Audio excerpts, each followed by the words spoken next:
Igreja Açores, o programa com a atualidade da Diocese para ouvir ao domingo, ao meio-dia, na sua Antena 1 Açores. Olá, seja muito bem-vindo a mais uma edição do Igreja Açores. No programa de hoje vamos conversar com José Eliseu, conhecido cantador ao desafio e jornalista desportivo, mas também pelo seu lado mais surpreendente de catequista nos últimos 2 anos, com um percurso também ele surpreendente na Igreja Católica. Mas antes disso, vamos à atualidade da Diocese açoriana. A 6 de agosto de cada ano, celebramos aqui no Santuário Diocesano do Senhor Bom Jesus Milagroso o nosso dia maior, a festa do Senhor Bom Jesus, na solenidade da Transfiguração. Este ano teremos como tema para a nossa festa o Senhor ensina-nos a orar. O convite que o Papa Francisco nos fez ao longo deste ano 2024 para, antecedendo o Jubileu da Esperança, que seja um ano de oração. E assim, em conjunto com os 5 santuários diocesanos da nossa Diocese, optámos por ter em conjunto o mesmo tema para este ano. Senhor, ensina-nos a orar. A festa deste ano será presidida pelo nosso Bispo, o Senhor Dom Armando Esteves Domingues, que pela primeira vez irá presidir à festa do Senhor Bom Jesus. O ano passado, no dia 6 de agosto, estava o Senhor Dom Armando em Lisboa, com o Papa Francisco, com os jovens da nossa Diocese e de todo o mundo, nas Jornadas Mundiais da Juventude. Este ano dará a alegria da sua presença a presidir às nossas festas do Senhor Bom Jesus, nos dias 5, 6 e 7 de agosto, sendo o dia grande o dia 6 de agosto. Para o novenário, iremos à abertura do novenário a 27 de julho, será presidida pelo ilustríssimo, reverendíssimo Sr. Cônego Dr. António Manuel Machado de Saldanha e Albuquerque, cônego da Basílica Papal de Santa Maria Maior e oficial do Dicastério da Causa dos Santos, que abrirá o novenário, que começará com a transladação solene da imagem do Senhor Bom Jesus pelo exterior do santuário, da sua capela, para o trono do santuário. Depois o novenário, a partir do dia 28 de julho, será presidido e pregado pelo ilustríssimo cônego Dr. António Adriano Manuel Torres Borges, pároco da matriz de São Sebastião de Ponta Delgada, que estará connosco a preparar-nos para a festa do Senhor Bom Jesus ao longo de todo o novenário, que será presidido depois a festa, como já referi, pelo Senhor Dom Armando Esteves Domingues. Os arraiais da nossa festa serão a partir do dia 4, 5, 6 e 7, com as tradicionais filarmónicas. Ao longo de todo o novenário, já a partir de 27 de julho, o santuário estará aberto até à meia-noite para acolher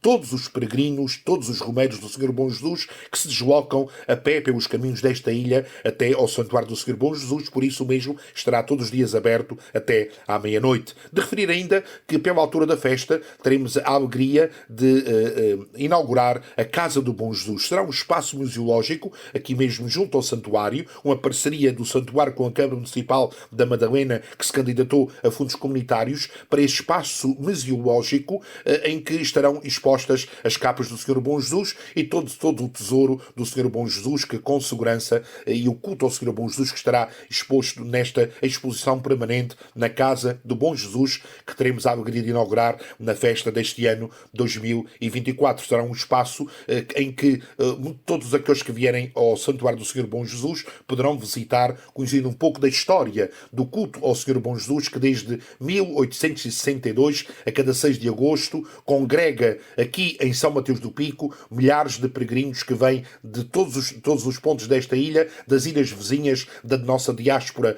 da nossa imigração. O dia 6 de agosto é sem dúvida o dia grande desta ilha, é o dia grande do Triângulo, onde todos os caminhos por terra e por mar vêm dar ao Santuário do Senhor Bom Jesus para a 6 de agosto celebrarmos a sua festa. Decorre este domingo a já tradicional maior coroação do Espírito Santo da Ilha Terceira, inserida na programação das Sanjoaninas. Este ano, tal como em 2023, participam 32 irmandades, diz João Paulo Cota, coordenador do Departamento Etnográfico das Sanjoaninas. Começa às 10h30, às 10h15, em frente à Igreja da Misericórdia, a concentração de todas as irmandades. As irmandades vão ser divididas em 3 grupos, em que a primeira Irmandade a abrir o cortejo é a Irmandade que recebe a coroação, ou seja, a Irmandade dos Remédios. e depois será as outras irmandades divididas em 3 grupos, onde vamos ter 3 filarmónicas, a Filarmónica Recreio Serrense, a Filarmónica de Alenquer e a Filarmónica Portuguesa de Tolar. De seguida, nós vamos em direção à Igreja da Sete, volta das 10h30, onde vai haver Eucaristia às 11 horas. A partir da Eucaristia, dar-se-á a coroação e depois seguimos em direção ao Império que nos recebe, que é o Império dos Remédios. No final haverá um pequeno convívio de recepção a todas as irmandades participantes, onde será distribuída massa sovada aos presentes e alfenim a todas as crianças que participam na coroação. Um momento alto, sobretudo para os imigrantes que têm neste dia uma coroação do Espírito Santo, fora dos domingos do Pentecostes e da Trindade. Decorre no próximo dia 8 de julho uma homenagem a Dom Aquimínio Rodrigues da Costa, o último bispo de Macau, na sua ilha natal, a Ilha do Pico. A cerimónia decorre no Santuário do Senhor Bom Jesus e assinala o centenário do nascimento do ilustre picoense e será seguida de uma conferência proferida por Manuel Goulart Serpa. Tem uma trajetória fantástica como pessoa e como sacerdote. E é o último, e convém dizer isto, é o último de um grupo extraordinário e nós podemos com orgulho cristão, mas é um orgulho dizer que nunca tão poucos como uma ilha, como o Pico, deram tanto à Igreja Universal, à nossa Igreja Universal. 5 bispos, ela é o último.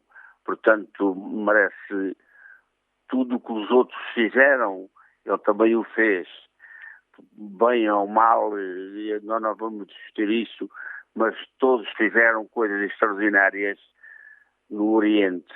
E, portanto, o Dom Aquimínio foi o último, teve que sair quando Macau passou para a China, mas é um homem extraordinário, não só pelo trabalho que fez em Macau, no seminário, na diocese e sobretudo depois de nomeado bispo, mas também como pessoa, é uma pessoa humilde, é um homem que na sua freguesia trabalhava na sua quinta, ia pescar, é um homem que convivia com todas as pessoas e acompanhava-os na dor e no sofrimento de uma família numerosa, ajudava e, sobretudo, era um colega dos sacerdotes da ilha. Ele fazia o trabalho todo com os sacerdotes e até não gostava que não o chamassem. Ele queria que o chamassem para servir. Eu, às vezes, em brincadeira, dizia-lhe era o servo dos servos, mas substituía os sacerdotes do Pico na sua ausência, com um gosto extraordinário. Eu acompanhei-o para a missa semanal numa capela pequena que fica no Campo Raso, e ia com ele no meu carro, e aquelas homilias deliciavam-me porque eram preparadas meticulosamente. Era uma pessoa simples, mas convicta, e, portanto, a homenagem que lhe vão fazer é mais do que justa. Ele bem merece o nosso obrigado. A ilha, os Açores, Portugal, merecem agradecer ao Dom Aquimínio tudo o que ele fez por nós no Oriente. Manuel Serpa acredita que Dom Aquimínio é um exemplo de santidade. Ele ficou como, de facto, um exemplo. Eu vou dizer, de certeza absoluta, na intervenção que vou fazer, há uma palavra que o define, é santo. O Dom Aquimínio era um santo. Os santos, eu penso que os santos fizeram um trajeto de vida fantástico, como ele fez um trajeto de vida fantástico. E por isso ele é reconhecido e é tido como exemplo para todos os sacerdotes, para todos aqueles que vivem na ilha, ou viveram na ilha, e não só. e a sua ligação a Macau ficou marcada, porque há muita gente que ainda, quando vem ao pico daquelas zonas do Oriente, procuram a casa de Dom Arquimínio e algum registro que exista acerca dele. A celebração pelas 19 horas será presidida pelo Bispo Dom Armando, seguida do descerramento de uma placa celebrativa na casa onde nasceu o prelado, que faleceu na ilha a 12 de setembro de 2016, aos 92 anos de idade. Dom Arquimínio Rodrigues da Costa nasceu em São Mateus a 8 de julho de 1924. Em 1938, juntamente com 2 outros companheiros, foi levado para Macau por Monsenhor José Machado Lourenço, missionário no Extremo Oriente. O cabido da Sé de Macau elegeu-o como vigário capitular da Diocese a 14 de junho de 1973. 3 anos depois, Paulo VI nomeou o bispo de Macau, sucedendo ao também açoriano Dom Paulo José Tavares, e a sua ordenação decorreu na Catedral Macaense a 25 de março de 1976. A 6 de outubro de 1988, o Papa João Paulo II aceitou o seu pedido de resignação ao cargo de Bispo de Macau. Desde janeiro de 1989, fixou residência na sua terra natal, a Ilha do Pico. A 7 de novembro de 1988, foi condecorado por Mário Soares, Presidente da República Portuguesa, com o grau da Gran Cruz da Ordem de Mérito. O Igreja Açores fará a pausa habitual para o verão nos meses de julho e agosto, mas o Serviço Diocesano das Comunicações Sociais vai estrear um podcast nesse tempo de conversa com os jovens de todas as ilhas dos Açores. Entra na Onda estará disponível semanalmente. Carmo Rodeia. Entra na Onda é o título do novo podcast que o sítio Igreja Açores vai disponibilizar semanalmente durante os meses de verão. Conversas a 2 sobre a realidade concreta do mundo atual. O amor, o casamento e a família, a liberdade, a democracia e a radicalização do discurso político nas nossas sociedades, a diferença, o preconceito ou a exclusão, informação, redes sociais e inteligência artificial são alguns dos pontos de partida para conversas de 20 minutos a 2 com jovens adultos de cada uma das 9 ilhas dos Açores. Estes podcasts ficarão disponíveis nas redes sociais e nas plataformas habituais, iTunes e Spotify. Ler o mundo a partir destas realidades concretas, procurando uma reflexão feita de olhos postos nos próprios documentos da Igreja, nomeadamente dos documentos mais recentes do Papa Francisco, como a Laudato Si, a Amoris Laetitia, a Fratelli Tutti, a Dignitas Infinita ou a Evangelii Gaudium. É o objetivo colocado aos jovens. Nestes 20 minutos, sem tabus, sem rede e com um ambiente estival, pretende-se fazer caminho conjunto, indo ao encontro dos jovens para perceber o que pensam destes temas e como os vivem no cotidiano a partir de uma fé encarnada e vivida no mundo. Entra na Onda poderá ser escutado em igrejaacores.pt e no Facebook Igreja Açores. Entre Vistas, com o Padre Teodoro Medeiros.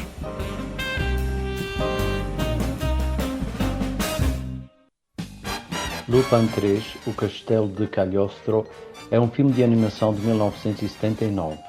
Realizado pelo famoso realizador japonês Hayao Miyazaki, é uma divertida aventura. Lupin e o seu cúmplice são 2 ladrões de bancos que abraçam uma nova missão: desmascarar o pequeno país de Cagliostro, responsável por um negócio obscuro de falsificação de notas. Essa aventura leva-os a salvar uma princesa fechada numa torre à boa maneira medieval. Enfrentarão, assim, imensos perigos, apresentados em inúmeras sequências de espionagem e infiltração no castelo do conde. O tom é ligeiro, Lupin demonstra ser um mestre de ilusão e do engano, um herói fora da lei, mas com um sentido de justiça. Temos aqui o clássico exemplo do filme de animação que é melhor apreciado pelos adultos, mas sem deixar de ser uma boa experiência para toda a família.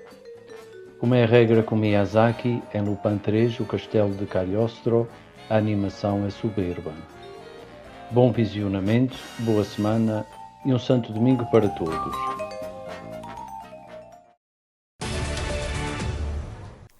E o nosso convidado desta edição do Igreja Açores é, surpreendentemente, José Eliseu Costa. É cantador, é engenheiro, é ator, é jornalista, desportivo e um homem, e passo a expressão que ouvi numa das suas homenagens que aconteceu esta quarta-feira na Lar Doce Livre, um homem que gosta de toda a gente e que toda a gente gosta de José Eliseu. Surpreendentemente, José Eliseu sempre foi um homem crente, um cristão comprometido, mas nos últimos 2 anos assumiu a missão de catequista na paróquia de São Bartolomeu, na Ilha Terceira. Passo a cumprimentá-lo. Olá, José Eliseu, um amigo, obrigada por estares connosco. Muito gosto que aqui estou. Como é que foi sendo este percurso, o teu percurso cristão? Foi um percurso natural? Foi um percurso normal ou tiveste momentos diferentes? Sim, aqui o meu percurso começa com a hereditariedade, ou seja, eu herdei princípios de pai e mãe de prática religiosa assídua. A minha mãe, por exemplo, é da freguesia de Santa Bárbara, que é uma freguesia provavelmente da costa oeste, ao sudoeste da ilha, das que mais pratica religião. Trouxe também toda essa religiosidade para a freguesia para onde casou, São Bartolomeu. O meu pai também era uma pessoa de prática religiosa, talvez não tão intensa e assídua como a minha mãe, mas depois nestas questões a mãe, portanto a matriarca, é sempre fundamental para que depois os filhos a sigam e haja uma prática religiosa regular.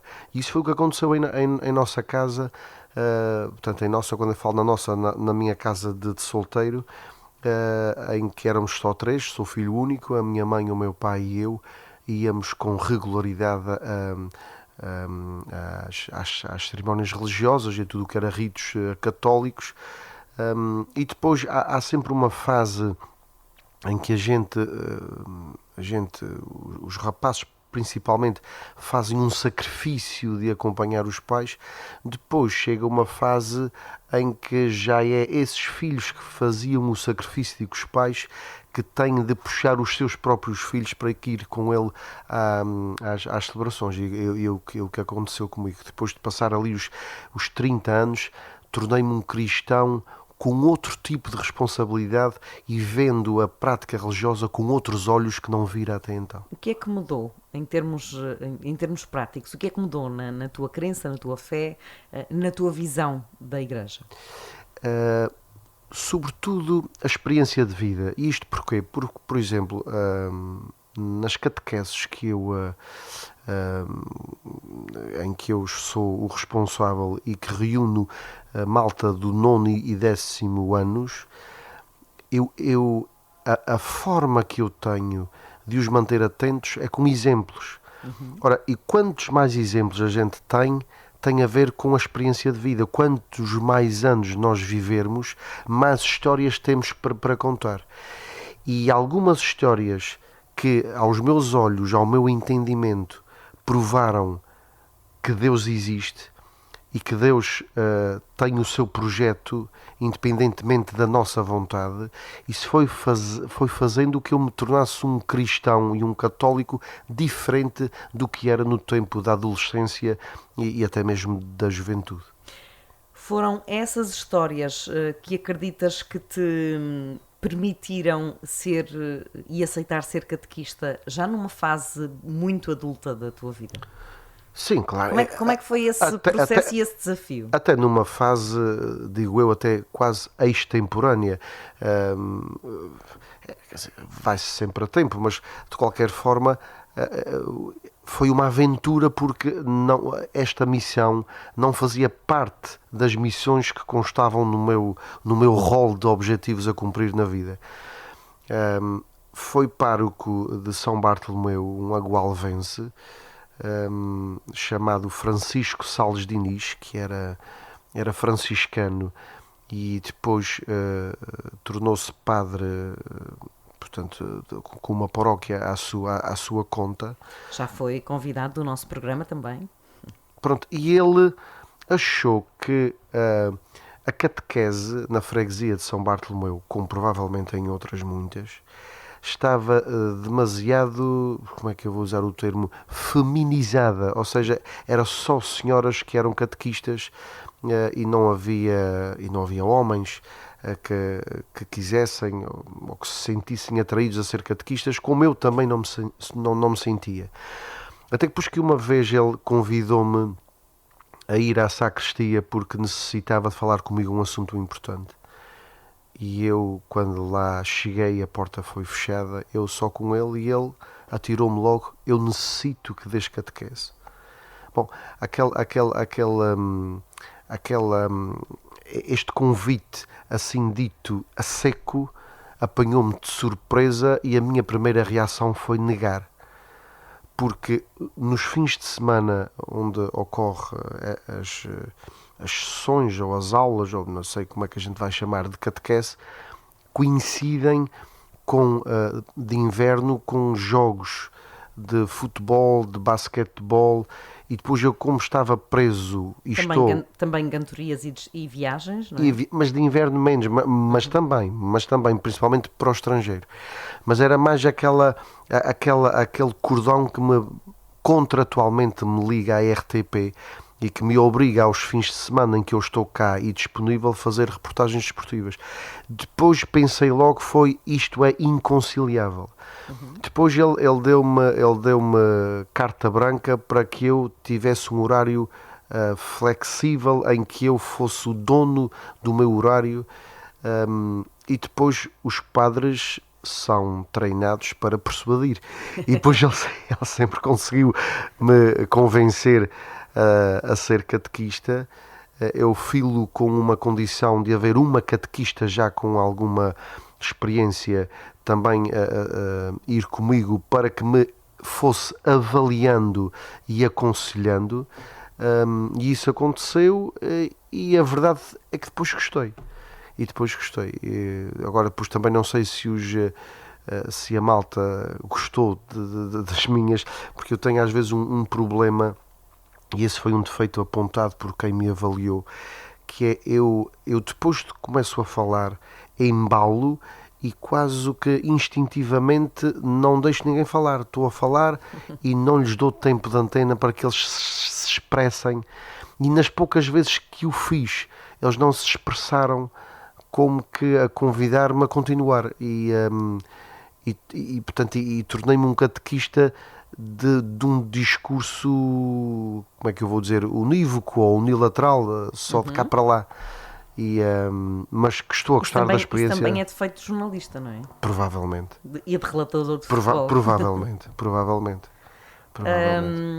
Como é que conseguiu então encontrar, qual foi o horário que conseguiu encontrar na sua agenda de cantador, de jornalista, para conseguir dar estas sessões de catequese? É sábado, logo a seguir ao almoço, à 1h, aí foi o horário que eu consegui que a maioria da malta pudesse estar na catequese, porque isto agora estamos num tempo em que os adolescentes têm atividades desportivas, praticam judo, praticam basquetebol, praticam futebol, e depois vão à catequese quando são dispensados daquelas atividades ou quando elas não acontecem. Portanto, a catequese não é propriamente uma atividade prioritária.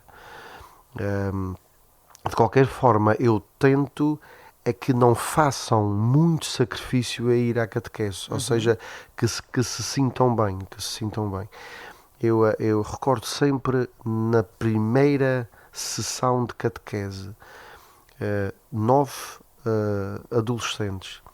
E eu, numa pergunta, fiz, se saísse a sorte grande a cada um deles, o que é que fariam com ela.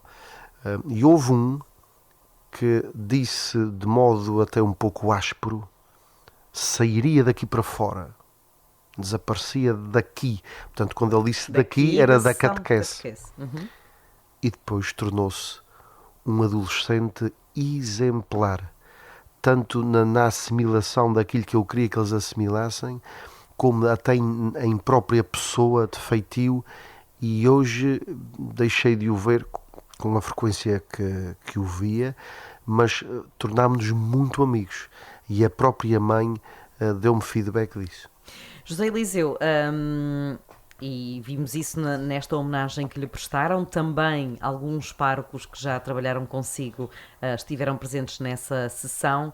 Começou desde os 13 anos a enfrentar plateias, mas a plateia da catequese, dos catequizandos, é uma plateia diferente, é uma plateia que não vai lá com cantigas, literalmente. Exatamente. Como é que se consegue agarrar os jovens nos dias de hoje, ainda por cima, sendo que dá catequese a adolescentes, 9º e 10º ano, são eventualmente, porventura, os anos mais difíceis de os segurar? É porque eles já têm ideias muito formadas, têm uma personalidade também já em formação, as mulheres com uma personalidade mais adiantada do que os rapazes, mas todos já sabem mais ou menos o que é que querem e não necessitam de coisas muito básicas da parte do catequista. Mas, curiosamente, isto tudo eu acho que começa com regras da expressão oral.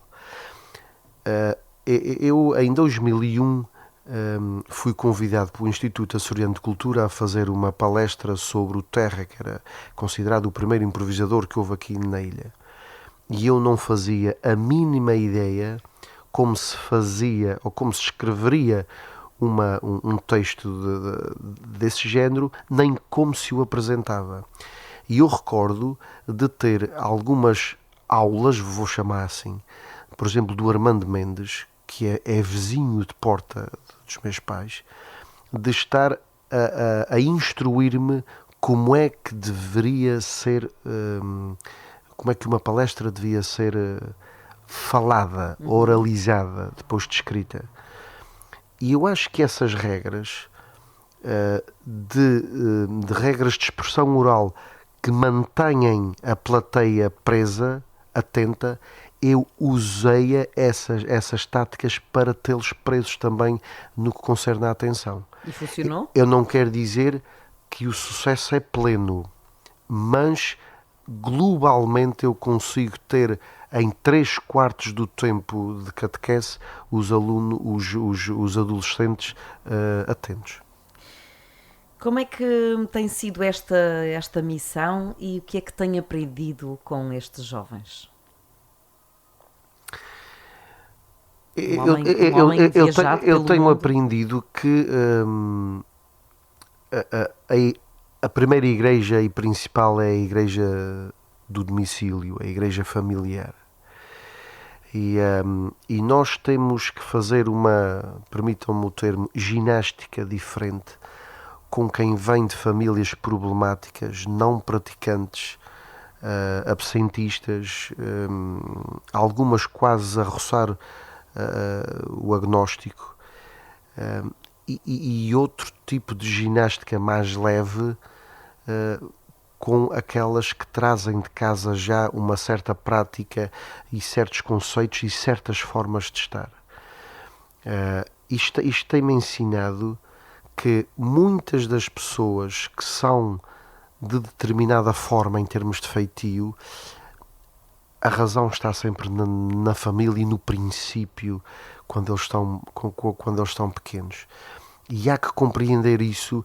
Eu tento compreender de onde é que eles vêm para poder-los tê-los mais ou menos na mão. Mas tenho aprendido muitas coisas com eles sobre dificuldades que existem em certos lares, sobretudo os filhos de pais separados, em que houve separações litigiosas, por exemplo, em que eles andam tipo arma de arremesso. Aprendo muito sobre a própria vida, porque a minha frase-chave que eu lhes disse no primeiro dia de catequese foi: eu vou tentar preparar-vos para serem boas pessoas, porque daqui a uns anos, e não vão ser muitos, haverá muito mais falta de boas pessoas do que de doutores. E isso já se verifica. E é o que eu tento fazer. Agora, de um ponto de vista mais comunitário, é conhecidíssimo na comunidade, na Terceira no geral, mas particularmente em São Bartolomeu.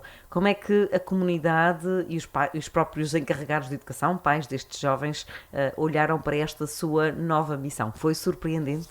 Sim, surpreendente foi. Primeiro porque não esperavam do Eliseu e dar catequese.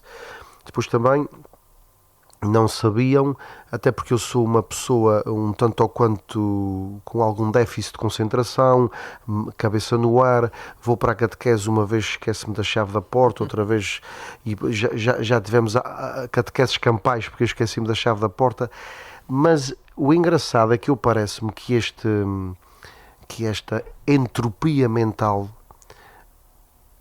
atrai-os porque é uma coisa diferente, ou seja, não é aquele alguém muito certinho, mas é alguém que tem assim a cabeça meia, o que vulgarmente o povo diz, areada, e eles até depois acabam por gostar.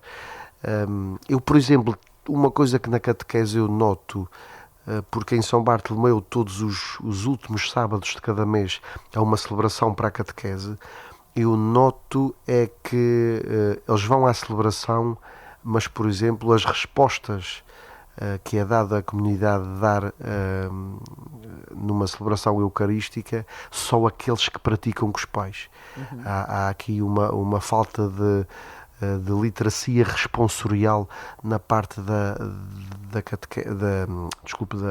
das Eucaristias. Uhum. Eu até... o que eu tento e consegui a todos, portanto, eu só tive 2 grupos, 9º e 10º, e agora peguei no 9º e levarei-os também até ao 10º. Adquiri nas obras católicas um ordinário de missa e vou entregar a cada um deles, e disse-lhes mesmo que não pratiquem no futuro, isto faz parte da cultura geral. Ficam com este registro para, se um dia decidirem ser assíduos participantes em Eucaristias, tem ali aquele ordinário que é cultura geral. Eliseu, para quem nos está a ouvir e que eventualmente já lhe passou pela cabeça dar catequese, mas falta dar aquele passo, que mensagem gostaria de lhes enviar? A mensagem que eu passo é ser-se exemplar, porque eu não posso exigir que nenhum adolescente vá à missa se eu próprio não for. Há que ser exemplar e depois há que experimentar, mesmo que depois a pessoa não se adapte, mas se é um católico praticante, se é um cristão convicto e teve algum laivo de vocação para dar catequese e está indeciso, o meu conselho é tente. Pode ser que não se adapte, mas tente. E se tentar, que seja exemplar. Exemplar para que eles vejam nele, catequista, ou, portanto, que seja homem ou mulher, um exemplo. E agora, mais do ponto de vista teológico, como é que foi sempre a relação do poeta José Eliseu com Deus? Olha, eu vou-lhe dizer só isto. Eu sempre, antes de qualquer atuação, benzo-me, não por superstição, mas por convicção. Porque eu costumo dizer aos adolescentes da catequese, quando lhes ensino o sinal das 3 cruzes. Portanto, há o sinal da cruz e depois há aquelas 3 cruzes que são feitas até ao peito. Eu arranjo estas figuras e eles depois até acabam por ficar interessados por aquilo. Teologicamente, eu não sou a pessoa mais entendida, mas eu tenho tido tantas experiências de Deus tocar na minha vida que eu acho que estou em condições de garantir-lhes que Deus existe e que está do lado deles e que quando algo acontece na vida é porque há um objetivo de Deus para isto, mesmo que a pessoa desespere. Eu tinha, por exemplo, vou só dar este exemplo, um adolescente que ficou órfão de pai muito cedo, talvez com 9, 10 anos, e a mãe disse-me que ele era uma pessoa revoltada com o destino que Deus traçou para a sua vida. E notava-se. Eu estava na catequese com a outra catequista e havia uma semelhança entre nós, é que os nossos pais tinham falecido, o meu e o dela, a outra catequista. Eu coloquei 3 cadeiras em fila, sentei-me numa ponta, ela noutra, e deixei a cadeira no meio vazia e chamei esse adolescente para junto de nós para se sentar ao meio. E perguntei qual era a semelhança que havia entre nós. Ninguém sabia. Eu disse, nós os 3 perdemos os nossos pais. E então, isto fez com que ele sentisse que havia mais gente no barco dele. E ajudou que ele visse o destino que lhe foi reservado com uns olhos de menos ira e de mais conformismo. Pronto, eu não sei se respondi bem à pergunta que me foi feita, se queria algo mais profundo em termos de Queria saber teológicos. também em termos de cantigas. Desculpe. Não. Okay. Se ele também aparece, surge muitas vezes nas suas cantigas. Surge tanto em assuntos, agora já não tanto, mas de antes havia muito a moda de fazerem-se assuntos de base religiosa. São Miguel ainda é uma ilha que gosta muito de assuntos de cariz religioso e eu já senti em algumas vezes estar desinspirado portanto, e numa introspeção falei com Deus e disse, se é da vossa vontade, inspire-me. E curiosamente, em algumas dessas situações, o cérebro abriu, depois de estar inicialmente completamente fechado. E agora pode-me dizer, pois, mas isso pode ter sido uma coincidência. Pois poderá ter sido. Mas para quem é crente, não foi. José Eliseu, uma mensagem que queira deixar a todos os açorianos que o conhecem e que estão a ouvi-lo neste programa na Antena 1. Antes de mais, tenho mais uma questão. Como é que já se despediu, já fez a última sessão de catequese antes das férias? Já. Como é que tentou que os seus catequizandos levassem Deus para as férias? Como é que se leva Deus para as férias? Isso é uma boa questão. Para as férias não é muito fácil levar Deus, principalmente na idade que eles têm. O que eu tentei foi passar-lhes que em outubro Deus está outra vez à espera deles. Ou seja, eu não pressionei para que eles nas férias se tornassem santos, mas dei-lhes esta mensagem de esperança que em outubro Deus está à nossa espera. Que mensagem gostaria de deixar aos açorianos que o ouvem nesta que foi uma semana muito especial para si, com homenagem, com casa muito cheia? E é que gostaria de deixar neste programa? A minha mensagem final vai ser, como eu gosto de fazer nas catequeses, um exemplo. Eu sou de uma família financeiramente da classe média baixa, mas a nível de princípios da classe média alta. E o meu pai era lavrador de subsistência, agricultor de subsistência. Lavrava as terras com gado e com arado. E ele deixou-me esta lição que eu deixo a todos, que quando ele preparava o gado para começar a lavragem da terra, e quando estava o arado todo direitinho, pronto a ele dar ordem para que o gado começasse a puxar o arado, ele esfregava as mãos, com a esquerda pegava na aguilhada, com a direita benzia-se e dizia: Deus em nós. Eu, quando salto para a minha viatura de manhã, quando me sento num avião, lembro-me do meu pai e digo: Deus em nós.